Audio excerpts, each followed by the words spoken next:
Sa jannar li ġej, kważi nofs il-popolazzjoni fir-Renju Unit se jkollha tħallas aktar minn 10% tal-paga tagħha f'kontijiet tal-enerġija.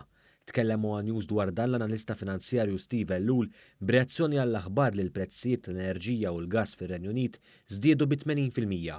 Fil-fatt, ir-regolatur tal-enerġija r-Renju Unit, Ofgem, qal li l-konsumaturi Brittaniċi f'Ottubru se jkollhom iħallsu aktar minn 4,200 euro fis-sena f'kontijiet meta mqabbel ma' ftit inqas minn 2,000 euro li iħallsu bħalissa. Dan kawża tal-invażjoni Russa fl-Ukrajna e kif ir-Russja qed taqta' l-provvista tal-gass għall-Ewropa.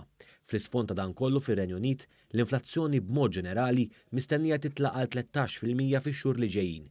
L-analista finanzjarju Steve Ellul spjega li din is-sitwazzjoni mistennija tigrava aktar, tant li f'Jannar il-kontijiet tal-enerġija fir-Renju Unit mistennija jlaħqu l-5,000 lira sterlina, jiġifieri kważi 6,000 euro fis-sena.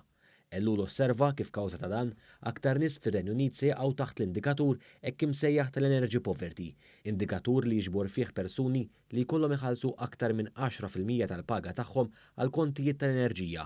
Bħalissa ma' 8,200,000 persuna fir-Renju Unit jaqgħu taħt dan l-indikatur. Huwa stmat li biż-żidiet li qegħdin jaraw fir-Renju Unit sa jannar li ġej nofs il-popolazzjoni ġewwa r-Renju Unit ser tkun qiegħda f'dan l-Energy Poverty Index, jiġifieri se jkollok nofs il-popolazzjoni illi mhux se tkun kapaċi bid-dħul tagħha bis-salarju tagħha issaħħan b'mod adekwat fix-xitwa ġewwa r-Renju Unit id-djar tagħha. Ellul spjega wkoll kif dan se jwassal biex ħafna konsumaturi Brittaniċi jkollhom jażlu jsaħħnux darhom fix-xitwa minflok jixtru affarijiet essenzjali bħall-ikel. Qal ukoll in-nuqqas ta' deċiżjonijiet importanti ta' sostenn mill-Gvern Brittanniku quddiem dan kollu qed iwassal mhux biss għal sitwazzjoni ta' riċessjoni iżda qar minn hekk. Fuq livell ekonomiku mbagħad ġewwa r-Renju Unit qegħdin naraw illi dawn iż-żidiet fil-kontijiet tad-dawl u l-ilma, essenzjalment anke fil-kontijiet tal-enerġija, qegħdin iwasslu għal dak illi huwa dik li hija stagflation. Ir-riskju ġifieri mhux ta' riċessjoni biss imma li jkollok andament ekonomiku kajman ħafna jew inkella saħansitra ċokon fl-ekonomija. Imma li magħha mbagħad ikollok żieda fl-inflazzjoni kif qegħdin naraw ġewwa r-Renju Unit, fil-fatt qegħdin naraw sitwazzjoni fejn iż-żieda fl-inflazzjoni fl-għoli tal-ħajja issa qabżet l-10% u anke żieda f'dak li huwa l-qatt. Intant, hekk kif rapporti qed jiddeskrivu l-Gvern Brittaniku bħala zombie government wara li mod jagħmel xejn biex jintervjeni sabiex itaffi dan il-peace minn fuq il-familji, Ellul irrimarka dwar is-sitwazzjoni differenti ta' Malta.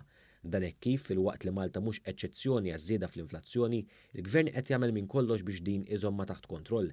Dan huwa l-każ għax il-Gvern fost oħrajn qed jerfa'u l-piż taż-żidiet fil-prezzijiet tal-enerġija u l-fuels u spjega l-effetti ta' dan fuq l-ekonomija. Il-prodotti li nimmanifatturaw fil-fabbriki tagħna, il-proċessi li nużaw fl-agrikoltura kollha jiddependu mill-enerġija dawn u allura l-prezz tagħhom jiżdied b'mod awtomatiku il-mument illi jiżdiedu il-prezzijiet tal-elettriku. Ġifieri l-inflazzjoni, l-impatt fuq l-għoli tal-ħajja ikun mhux biss minħabba żieda fil-kost tal-enerġija, fl-ispiża tal-enerġija, imma minħabba ripple effect illi dik iż-żieda jkollha fuq is-setturi l-oħrajn kollha ġewwa pajjiżna.